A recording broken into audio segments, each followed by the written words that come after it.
বিসমিল্লাহির রহমানির রহিম। আসসালামু আলাইকুম। ধন্যবাদ সবাইকে। আমরা এই পর্যায়ে ফৌজদারি কার্যবিধি আইন পড়বো। খেয়াল করি, ফৌজদারি কার্যবিধি আইন আমরা গত ক্লাসে পড়েছিলাম 53 ধারা পর্যন্ত। আজকে আমরা 54 ধারায় যাব। সহজ জিনিসটাকে একটু কঠিন করে ফেলবো আজকে। সবসময় বলি যে সহজ জিনিস সহজভাবে জানবো, আজকে সহজটাকে একটু কঠিন করব, দেখি কি করা যায়। খেয়াল করি আমরা সবাই। তো সহজ হচ্ছে, আপনারা জানেন যে 54 ধারা মানে খুব সহজ জিনিস, এটাকে একটু কঠিন কিভাবে করা যায়। পরীক্ষাতে প্রশ্ন আসছিল 54 ধারার অপপ্রয়োগ আলোচনা করুন। 54 ধারার অপপ্রয়োগ আলোচনা করুন। আমরা দেখি, প্রথমে জানবো 54 ধারার যে ইংরেজিটা রয়েছে সিপসোডেরা, এটাতে কোন ওয়ার্ড দিয়ে কি বোঝায়, কোন অ্যালফাবেট দিয়ে কি অ্যাব্রিভিয়েশন করা আছে সেটা আমরা জানবো। পাশাপাশি এই 54 ধারার অপপ্রয়োগ কোন ধারা অনুযায়ী করা যাবে, কোন ধারা অনুযায়ী করা যাবে না। আপনাদের পরীক্ষাতে প্রশ্ন আসবে যে 54 ধারার অপপ্রয়োগ সংক্রান্ত আলোচনা করুন, বা কোন কোন ক্ষেত্রে 54 ধারার অপপ্রয়োগ করা যায়, কোন কোন ক্ষেত্রে অপপ্রয়োগ করা যায় না। খেয়াল করি আমরা সবাই। তাহলে আমরা দেখবো যে সিপসোডেরা, এটা হয়তো অনেকে পড়েছেন, অনেকেই জানেন, তথাপিও ধরেন এজ এ ব্যক্তি হিসাবে আমি আপনি যতটুকুই জানি না কেন, পড়াশোনা যাই করেছি কেন, একটু প্রনাউন্সিয়েশনের উপর চেষ্টা করা উচিত নাকি? তথাপিও একদম না হইলেই নয়, যতটুকু না হইলেই নয় ততটুকু তো করতে হবে। আমরা দেখি সিপসোডেরা বলতে বোঝানো হয়েছে CIPSODERA। এটা হচ্ছে 54 ধারার প্রথমত, দ্বিতীয়ত থেকে একদম নবমত পর্যন্ত ক্লোজ গুলো। এগুলোর ইংরেজিতে আমরা দেখি, প্রথমে দেখতে পাই কি সি, কি বোঝানো হয়েছে কগনিজেবল অফেন্স, আমলযোগ্য অপরাধ। আমলযোগ্য অপরাধীকে আমরা বিনা পরোয়ানায় গ্রেফতার করতে পারি। দেন আমরা দেখি I, implements of house breaking, কারো নিকট যদি ঘর ভাঙিবার সরঞ্জাম পাওয়া যায় তাকেও আপনি বিনা পরোয়ানায় গ্রেফতার করতে পারেন। দেন আমরা দেখতে পাই পি, প্রোক্লেমড অফেন্ডার, ঘোষিত অপরাধী। ঘোষিত অপরাধীকেও আপনি বিনা পরোয়ানায় গ্রেফতার করতে পারেন। দেন আমরা দেখতে পাই এস, স্টোলেন প্রপার্টি, যদি কারো নিকট চুরাই মাল পাওয়া যায় তাকেও আপনি বিনা পরোয়ানায় গ্রেফতার করতে পারেন। দেন আমরা দেখি কি ও, অবস্ট্রাকশন টু গভ ডিউটি, সরকারি কাজে যদি কেউ বাধা দান করে তাহলে তাকেও আপনি বিনা পরোয়ানায় গ্রেফতার করতে পারেন। এরপর আমরা দেখতে পাই D, deserter from army navy airport, তিন বাহিনী থেকে প্রত্যাখ্যাত ব্যক্তিকেও আপনি বিনা পরোয়ানায় গ্রেফতার করতে পারেন। দেন আমরা দেখি কি ই, এক্সট্রাডিশন অফেন্স, অর্থ কি বিদেশি অপরাধ করে দেশে আসলে, যা আপনারা পড়েছেন এক্সট্রা টেরিটোরিয়াল অফেন্স, যাকে আপনারা পড়েছেন কি আইনের অতিরাষ্ট্রিক প্রয়োগ। আইনের অতিরাষ্ট্রিক প্রয়োগ, তাহলে এক্সট্রা টেরিটোরিয়াল অফেন্স, যেমন এখানে আমরা দেখতে পাই ইতে বোঝানো হয়েছে এক্সট্রাডিশন অফেন্স, বিদেশে অপরাধ করে যদি দেশে আসেন আপনাকে বিনা পরোয়ানায় গ্রেফতার করা যাবে। দেন আমরা কি দেখতে পাই আর, রিলিজড কনভিক্ট। রিলিজড কনভিক্ট, যে শর্তে মুক্তি প্রদান করা হয়েছে সে শর্ত যদি লঙ্ঘন হয়ে থাকে, যে শর্তে মুক্তি প্রদান করা হয়েছে সে শর্ত যদি লঙ্ঘন হয়ে থাকে তাহলে আইন অনুযায়ী তাকেও আমরা বিনা পরোয়ানায় গ্রেফতার করতে পারি। যা আমরা দেখতে পাই 54 ধারার অষ্টমত বলা আছে। নবমততে আমরা কি দেখতে পাই এ, অ্যারেস্ট অন রিকুইজিশন, যদি কাউকে গ্রেফতার করার জন্য অন্য কোনো কর্তৃপক্ষ অনুরোধ পত্র দেয়, অ্যারেস্ট অন রিকুইজিশন, সেক্ষেত্রে আমরা দেখতে পাবো তাকে আমরা বিনা পরোয়ানায় গ্রেফতার করতে পারি। তাহলে আমরা কি পেয়েছি, আমলযোগ্য অপরাধ, cognizable offence, implements of house breaking, proclaimed offender, stolen property, obstruction to gov duty, deserter from army navy airport, extradition offense, দেন আমরা দেখতে পাই released convict, দেন আমরা দেখি arrest on requisition। এখন এই যে 9টা বিষয়, এই 9টার মধ্যে আমরা বিনা পরোয়ানায় গ্রেফতার করতে পারি। প্রথমে যে বলেছিলাম যে অপপ্রয়োগ করা যায় কোন ক্ষেত্রে, কোন ক্ষেত্রে অপপ্রয়োগ করা যায় না।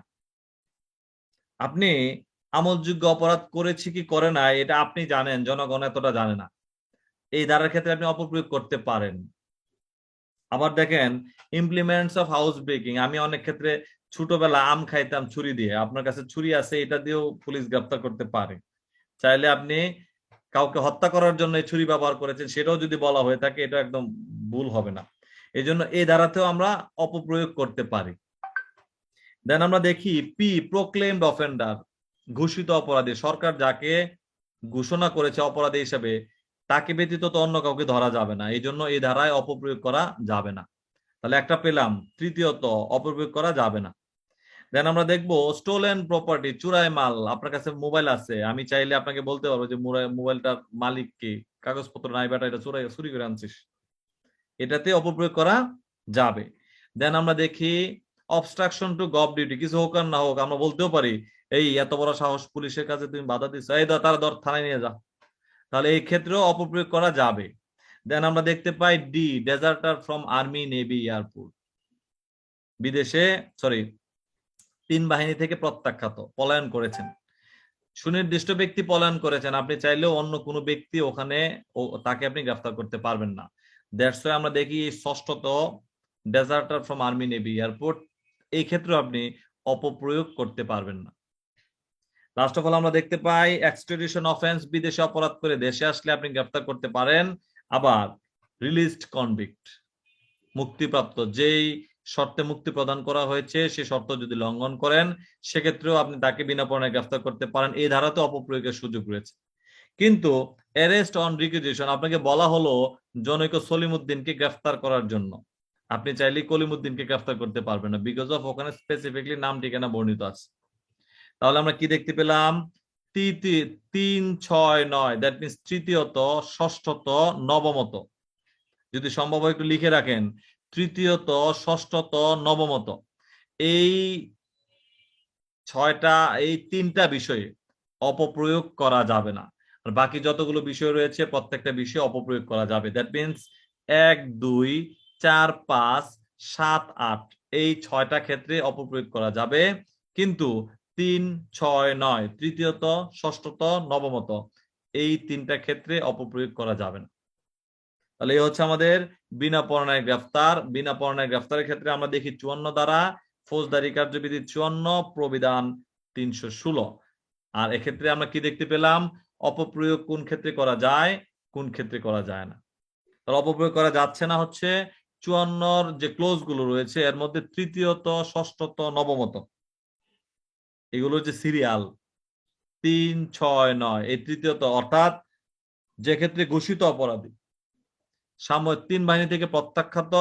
দেন আমরা দেখতে পাই অ্যারেস্ট অন রিকুইজিশন, নবমত, যাকে গ্রেফতারের জন্য নির্দেশ প্রদান করা হয়েছে তিনি ব্যতীত, তাকে ব্যতীত অন্য কাউকে গ্রেফতার করা যায় না, এই জন্য এই 3টা ক্ষেত্রে অপপ্রয়োগ করা যাবে না, বাকি 6টা ক্ষেত্রে অপপ্রয়োগ করা যাবে।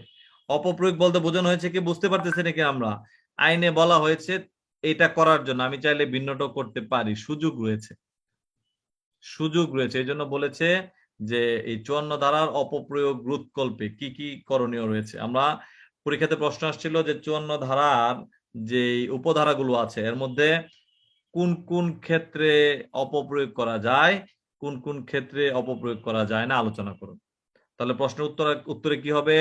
এই 54 ধারার এটা কিন্তু এক উপধারার, বাকিগুলো সব দফা। তো আমরা শুধু এতটুকু জানবো যে 54 প্রথমত, দ্বিতীয়ত, সরি প্রথমত, দ্বিতীয়ত, চতুর্থত, পঞ্চমত, ষষ্ঠত, সপ্তমত, এই 6টা ক্ষেত্রে অপপ্রয়োগ করা যায়। আর তৃতীয়ত, ষষ্ঠত, নবমত এই 3টা ক্ষেত্রে অপপ্রয়োগ করা যায় না। দেন আমরা যাব 55 ধারায়, খেয়াল করি 55 ধারাটা যখন পড়বেন, এই 55 ধারার সাথে একটু রিলেটেড বিষয় রয়েছে। ফৌজদারি কার্যবিধি আইনের 106 থেকে 110, 106 থেকে 110। তাহলে আমরা দেখবো এই 54 ধারা, 55 ধারার ক্ষেত্রে আপনারা সামনে পড়বেন সদাচরণের মুস্তেকা 109, 110। সদাচরণের মুস্তেকার ক্ষেত্রে দেখবেন যে ভবঘুরে সন্দেহভাজন এই 2 শ্রেণীর ব্যক্তির নিকট থেকে সদাচরণের মুস্তেকা নিয়ে থাকেন 109 ধারায়। অভ্যাসগত অপরাধী যারা চুর, ডাকাত, গৃহভঙ্গকারী, চুর, ডাকাত, গৃহভঙ্গকারী তাদের নিকট থেকে সদাচরণের মুস্তাকা নেওয়া হয়ে থাকে 110 ধারা অনুযায়ী। তাহলে এই হচ্ছে আমাদের সদাচরণের মুস্তাকা, একটা ভিন্ন পার্ট, এটা পরে আমরা পড়বো, শুধু জানিয়ে রাখলাম। কিন্তু আজকে আমাদের বিবেচ্য বিষয় হচ্ছে 55 ধারা, যে থানা এলাকায় ভারপ্রাপ্ত কর্মকর্তা 3 শ্রেণীর ব্যক্তিকে, থানা এলাকায় ভারপ্রাপ্ত কর্মকর্তা তিন শ্রেণীর ব্যক্তিকে বিনা পরোয়ানায় গ্রেফতার করতে পারেন। কোন কোন শ্রেণীর ব্যক্তি? 55(1) কতে আমরা দেখতে পাই ভবঘুরে, 55(1) খতে আমরা দেখতে পাই যার কোনো সুনির্দিষ্ট জীবিকা নাই, সন্দেহভাজন। আর 55(1) গতে আমরা দেখতে পাই অভ্যাসগত অপরাধে, যিনি অভ্যাসগত ভাবে চুর, ডাকাত, গৃহভঙ্গকারী।